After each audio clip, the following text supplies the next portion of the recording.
Фолклорниот ансамбл Китка и годинава беше македонскиот представник на светскиот фестивал на детето во Турција, кој заврши викендов.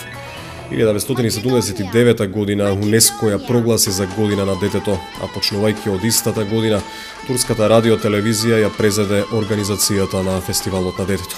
Фестивалот е светски затоа што на него учествуваат ансамбли детски од целиот свет, од сите континенти, и годинава настапија 119 детски фолклорни ансамбли од сите континенти, а како македонски представник беа членовите на фолклорниот ансамбл Китка од Истибања.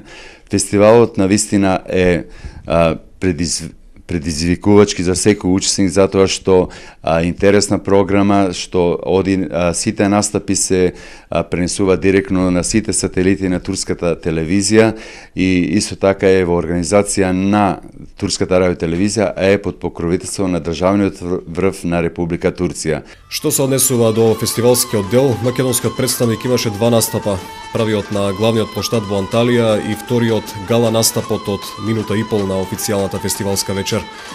Турската радиотелевизија преку своите сателити во живо ја пренесуваше целата програма, реализирајќи го преносот со највисоки професионални ТВ стандарди и милионска публика низ светот. Настапот беше со воодушевување не само од нашите играоци, туку и од сите они што го гледаат директно на сателитите на турската радиотелевизија. Интересен е фактот што еден ден представници делегации од сите земји патуваат со специјален авион од Анталија за Анкара, каде што има приеми во резиденциите на премиерот, на председателот, во големото турско собрание, кај генералниот директор на турската телевизија и посета на мавзолеот на Мустафа Кемал Ататурк. 23 април, празникот на националната сувереност и фестивалот на детето, се слави по повод одбележувањето на датумот на формирањето на големото национално собрание на Република Турција.